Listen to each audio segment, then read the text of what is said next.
How's it going, everyone? My name is DrapPep. Welcome back to a brand new episode in my series. I feel like there's a lot about my life I can easily talk about, and I'm not necessarily going to go in order in my memories because they're honestly a jumbled mess from my past. And I'm pretty sure there's been a couple of times I've talked about my past in other videos, but I don't remember. So I'm just gonna most likely retell the same stories again. But that's okay. It's not like everyone knows my life completely. So it's going to be a fun recap for some and a fun first time hearing it for others. I was uh, I was born with autism, and I'm considered high functioning. Which I mean, nowadays I don't even think that matters anymore. I think now that autism is seen as a spectrum, because now it's considered autistic spectrum disorder, right? Is that I really hope I said that correctly. Autism spectrum disorder is the new thing, which is it shows that there's no right answer anymore. It's a little bit of everything. And it's not so much of, well, what are you, type A or type B? It's there's a lot that goes into it now. So whenever I hear someone say they have autism, or when I say I have autism, I just simply say I have autism, because I don't want to get into the whole, like, well, first of all, you need to understand that there's a whole spectrum of things, and I can't really say that I'm high functioning anymore because I could be type 1 autistic, and oh my god, I have autism. All right, it's so much more simpler to say that. But I have people who always tell me, like, oh, well, you sound not autistic. That is a common theme with all people with autism. It is. Everyone who has autism has either, especially if they're high functioning, by the way. When we tell people we have autism, a lot of people just go, really? You don't sound like you have autism. You don't look like you have autism. Yeah, speech therapy. That's what helped me, along with masking. So you're seeing a fake version of me, is what you're saying. The person that you're enjoying the conversation is the person I think you would like, and I'm projecting that to you. That's what you're seeing. And for the most part, my masking is just some sassy dude. Just like, really? That's what you think? That's hilarious. That's my mask. I'm not really like that at all. I just, that's the person I choose to be. I have a few personalities that I linger towards, and I've pretended to be these people so well that people really think I'm like that, which is just the best. But I I was born with this, all right. And I they kind of tested me. Oh god, I'm going to say the 4th grade.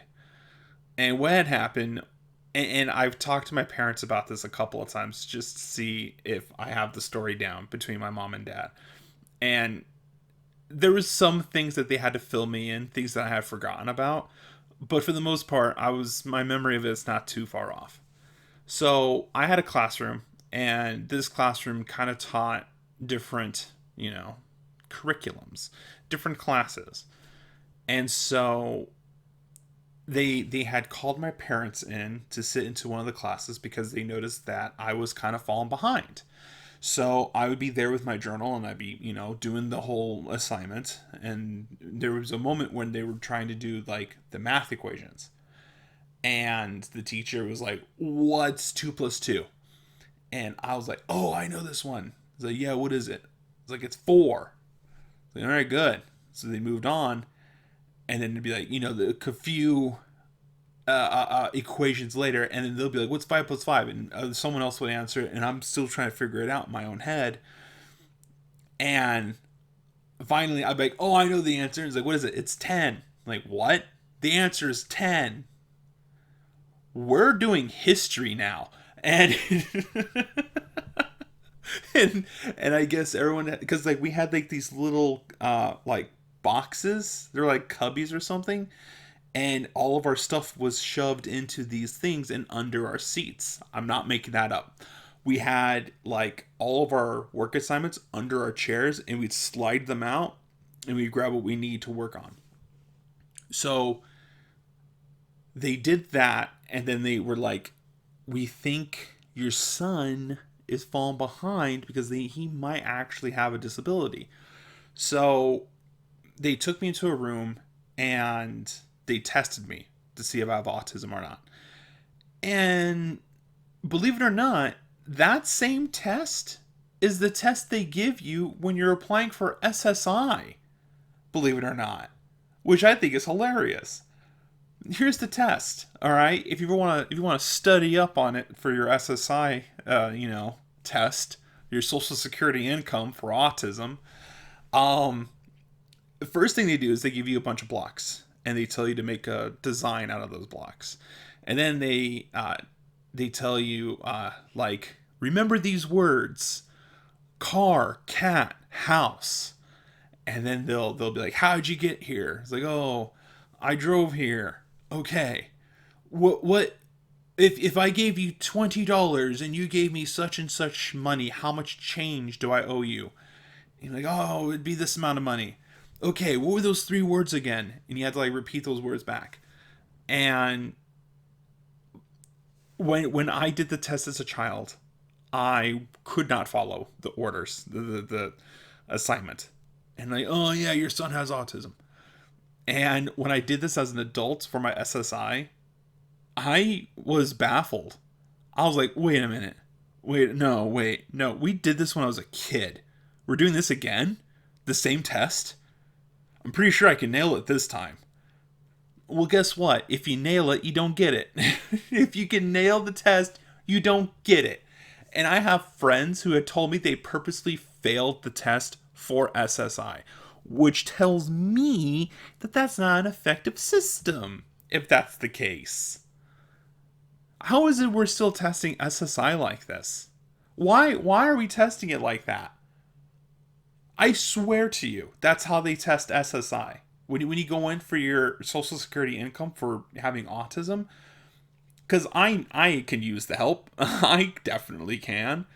I more than once have I filled out the wrong paperwork, and more than once have I, needed to see counseling, because there's counseling for people with autism that Social Security income covers, but I can't get that because I don't have the money for it. Same thing with certain medications. There's certain medications that could help with my autism that I cannot afford, but Social Security can. So because I passed a test that I took as a child, now I have to suffer because it's the same test? Are you kidding? Are you kidding me? You seriously? That seems like an oversight.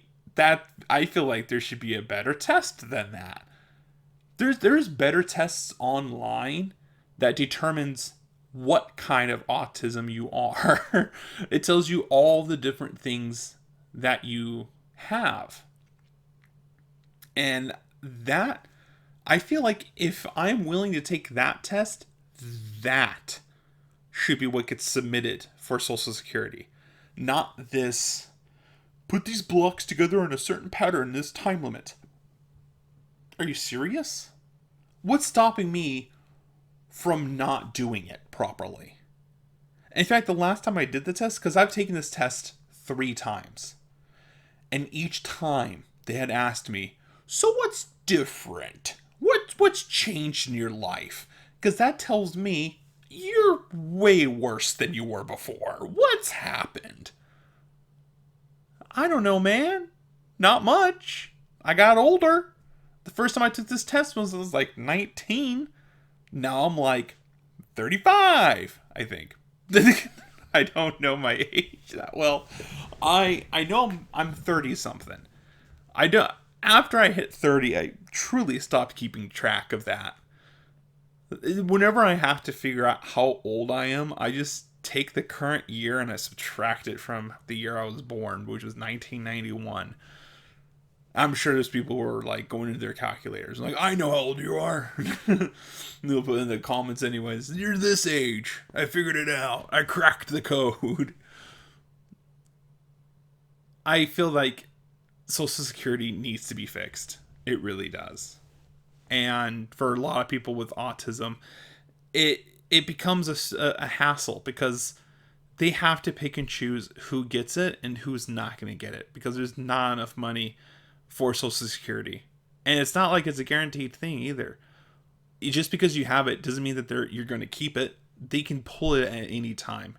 And you have to retest it. You have to retest. I have plenty of friends who had to retest for their SSI.